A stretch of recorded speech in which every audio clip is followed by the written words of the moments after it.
देखिए हम फैराडे के और हेनरी के जो एक्सपेरिमेंट है वो एक दिन में कराएंगे और लेंज का नियम भी साथ ही उसके करा दूंगा मैं, ठीक है ना। वो समझाने वाले हैं, ठीक है ना। जो मेन जो टॉपिक हैं जो यहाँ पर रिटन वर्क में है वो मैं यहाँ पर करा रहा हूँ, और एक्सपेरिमेंट जो समझाने वाला है वो एक्सपेरिमेंट आपको मैं पूरी तरीके से समझा दूंगा, ठीक है ना।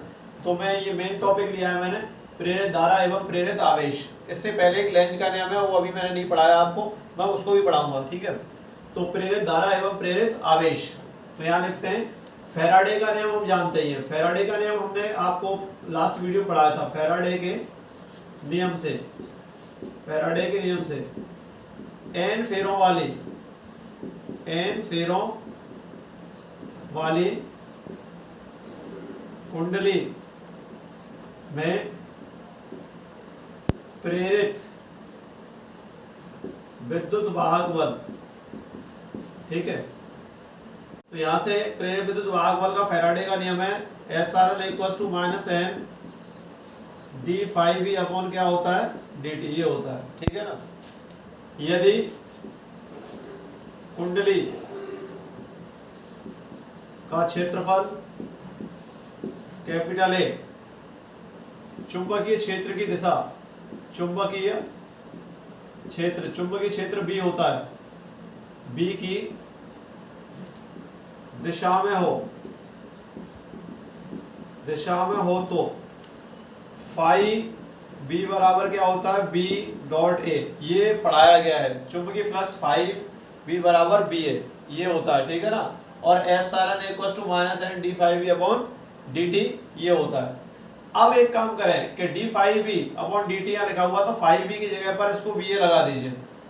नाउ देखिए तो क्या होगा, epsilon equals to minus N, ठीक है ना, डी अपॉन डी टी, और यहाँ से बी ए आ गया, ये बना इसमें, ठीक है ना। हमने फाइव बी की जगह पर ये लगा दिया। अब हम क्या कर रहे हैं यहाँ पर कि एक चीज को नियत ले रहे हैं हम। अगर हमने यहाँ पर ए को नियत लिया, ए को एक बार ए को कांस्टेंट मानेंगे और एक बार बी को कांस्टेंट मानेंगे। यदि कुंडली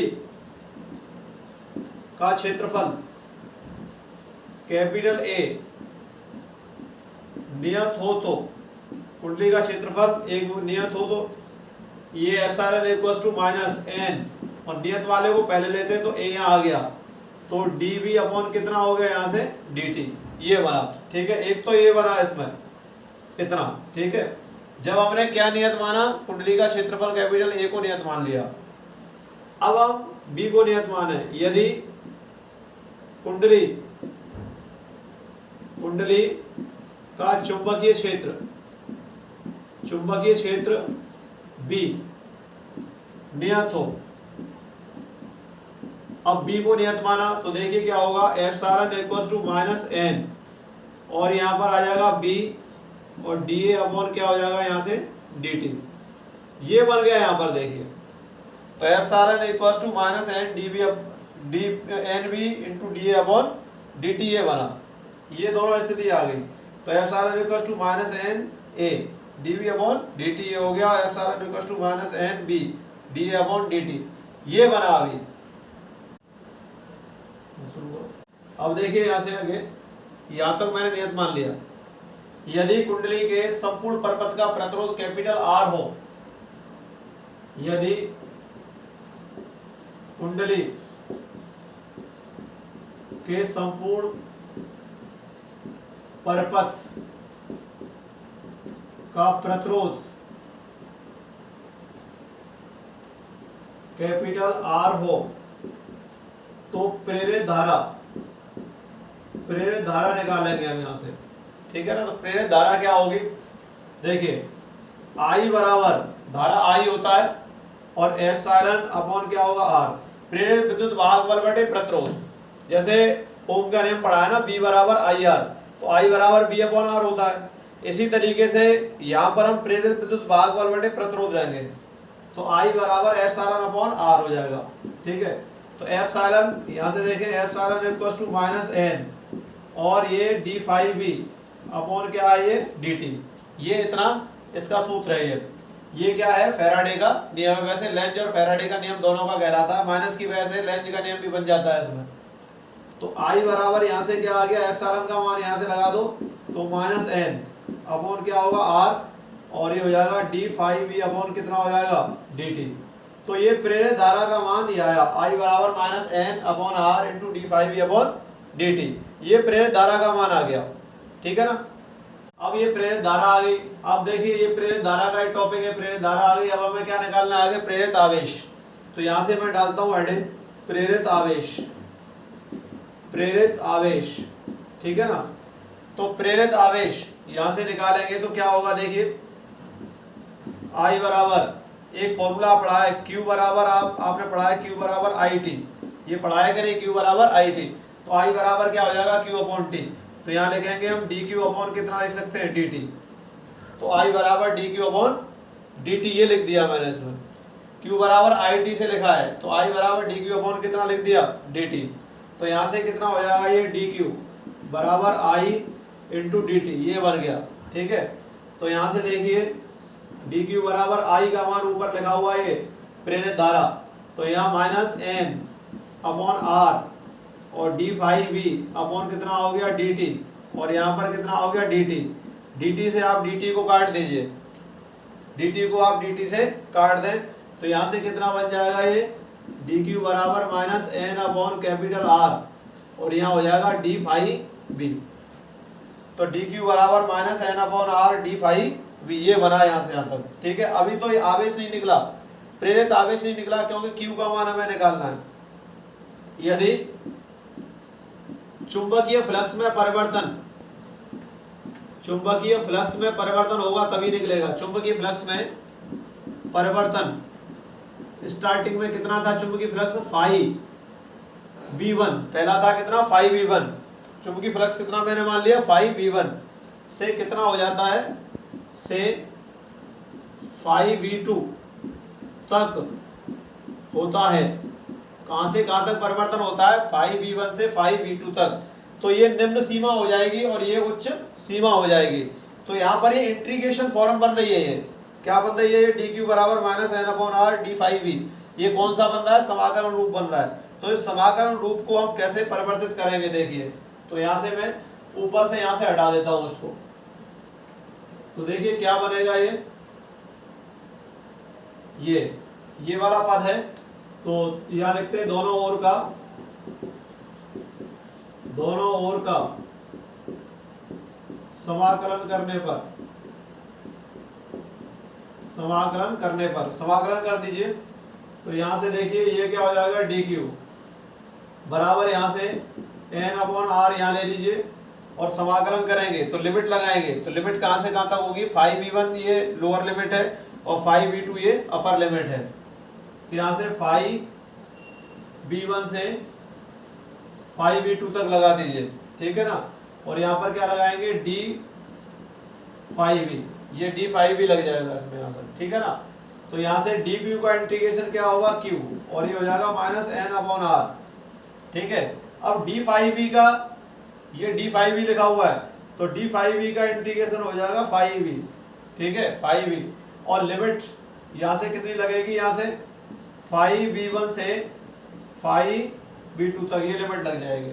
तो dq का q हो गया माइनस एन अपॉन आर हो गया d5v है, तो ये 5v आ गया और 5v1 से 5v2 तक यहाँ तक लिमिट लग गई।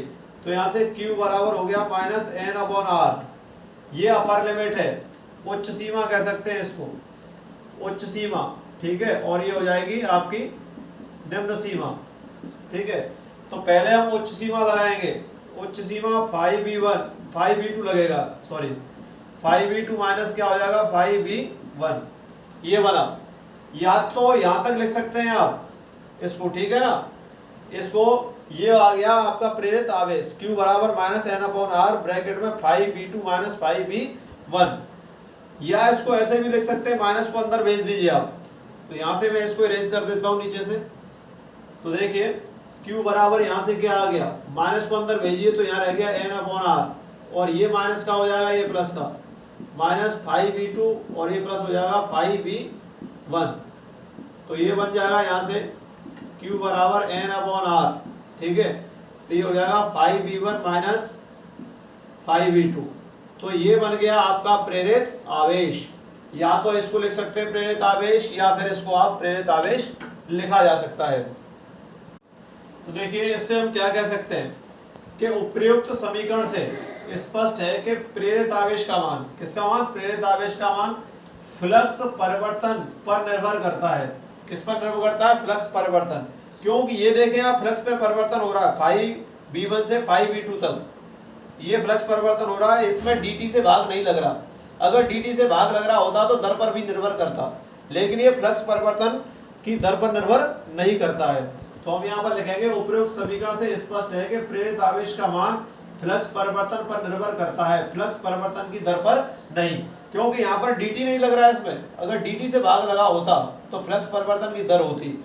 ये केवल फ्लक्स परिवर्तन है, यहाँ पर 5v1 से 5v2 तक फ्लक्स का परिवर्तन हो रहा है। तो ये देखिए आप यहाँ पर ब्रैकेट में, अगर dt और लगा होता तो दर बन जाती, समय से भाग लगता है तो दर बनती है, लेकिन यहाँ पर समय से भाग नहीं लग रहा तो दर पर निर्भर नहीं करता। तो ये मैं लिख दिया, उपयुक्त समीकरण से स्पष्ट है कि प्रेरित आवेश का मान फ्लक्स परिवर्तन पर निर्भर करता है, फ्लक्स परिवर्तन की दर पर नहीं।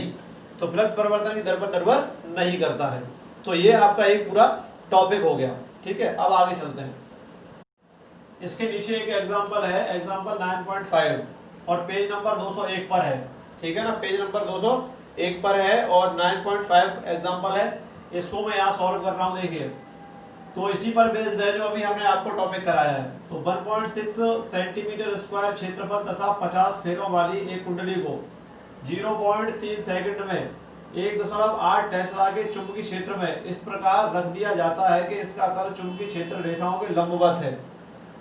यदि कुंडली का प्रतिरोध 10 ओम है तो उसमें कुल कितना आवेश प्रवाहित होगा। तो देखिए कुंडली का जो क्षेत्रफल है वो कितना है, 1.6 सेंटीमीटर स्क्वायर। तो यहाँ पर हम लिख लेते हैं जो हमें दे रखा है। तो यहाँ से कुंडली का क्षेत्रफल, कुंडली का क्षेत्रफल A बराबर दे रखा है 1.6 सेंटीमीटर स्क्वायर। अब सेंटीमीटर स्क्वायर दे रखा है तो इसको हम मीटर में बदल देंगे। तो यहाँ से कितना हो जाएगा, 1.6 गुणा 10 की घात -4 मीटर स्क्वायर, इतना बन जाएगा ये। ठीक है ना। अब देखिए फेरों की संख्या 50 है, क्षेत्रफल ये दे रखा है, फेरों की संख्या n होती है, n बराबर कितना दे रखा है 50। ठीक है, और ये 0.3 सेकंड, 0.3 सेकंड दे रखा है समय। तो इसको यहाँ डेल्टा t लिख सकते हैं। तो 0.3 सेकंड का समय आपको दे रखा है। ठीक है, और चुंबकीय क्षेत्र कितना दे रखा है, 1.8 टेस्ला। तो B बराबर दे रखा है 1.8 टेस्ला t। ठीक है, चुंबकीय क्षेत्र में इस प्रकार रखा जाता है कि इसका तल चुंबकीय क्षेत्र रेखाओं के कैसे है, लंबवत है, बिल्कुल 90 डिग्री पर है।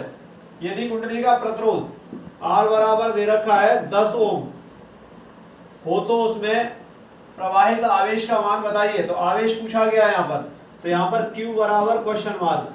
ठीक है ना। देखिए क्या दे रखा है, कुंडली का क्षेत्रफल A बराबर 1.6 सेंटीमीटर स्क्वायर। तो 1.6 गुणा 10 की घात -4 मीटर स्क्वायर। n बराबर कितना 50 और dt बराबर कितना 0.3 सेकंड और B बराबर चुंबकीय क्षेत्र है 1.8 टेस्ला और प्रतिरोध R बराबर 10 ओम और Q बराबर ये दे रखा है। अब यहाँ से देखिए हम सबसे पहले यहाँ से निकालेंगे, यहाँ से प्रेरित विद्युत वाहक बल निकालें, प्रेरित विद्युत वाहक बल। ठीक है, प्रेरित विद्युत वाहक बल एप्सिलॉन इक्वल्स टू क्या होता है, n d5v अपॉन कितना होता है dt, ये होता है। ठीक है, तो इसको d 5 ये चुंबकीय क्षेत्र है b है ये। ठीक है ना। तो यहाँ से d5v निकालें, d5v बराबर हो जाएगा b इंटू a। ठीक है ना। तो b ये है और a आपका ये रहा। तो b कितना है इसका 1.8 और 1.6 गुणा 10 की पावर कितना हो गया -4।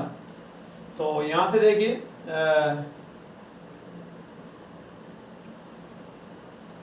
ये आएगा इन दोनों का गुणा 2.88 गुणा 10 टू द पावर -4 और ये आएगा वेबर। इतना आ गया ये d5v का मान। और dt का मान अपने पास यहाँ से ये रखा हुआ है dt या डेल्टा t, इसको dt भी लिख सकते हैं। ठीक है ना, ये वैल्यू आपके पास है। अब यहाँ से हमें निकालना क्या है कि यहाँ से एप्सिलॉन का मान निकालना है। तो निकालते हैं। देखिए ऊपर से इसको हटा देता हूँ।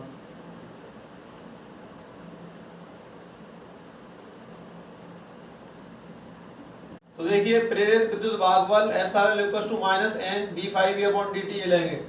तो फैराडे के नियम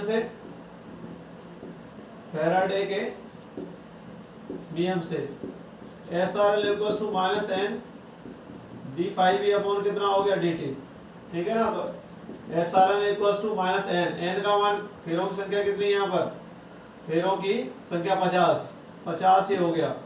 इसका मान आ गया 2.88 इंटू 10 टू द पावर -4 और dt का मान अपने पास कितना है यहाँ पर 0.3 है, ठीक है। तो एप्सिलॉन इसको सॉल्व करेंगे। अब इसको सॉल्व करने पर आएगा -4.8 into 10 to the power -2 volt, इतना आएगा ये सॉल्व करने पर एप्सिलॉन का मान, ठीक है ना। ये अब हम प्रेरित धारा निकालें। अब हमें यहाँ से क्या निकालना है, प्रेरित धारा। तो प्रेरित धारा का मान कितना आएगा जरा देखते हैं। तो प्रेरित धारा निकालें, प्रेरित धारा I बराबर एप्सिलॉन अपॉन हो जाएगा R, ठीक है।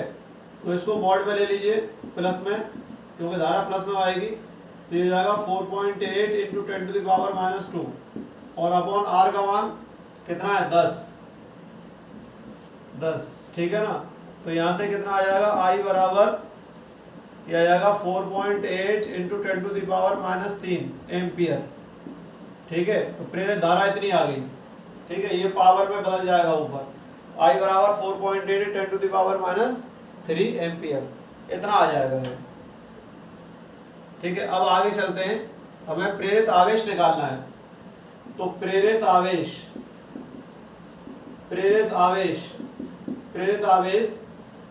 Q बराबर I इंटू डी टी ये लिख सकते हैं, ठीक है, क्योंकि ये बहुत छोटी संख्या है dt, ठीक है ना।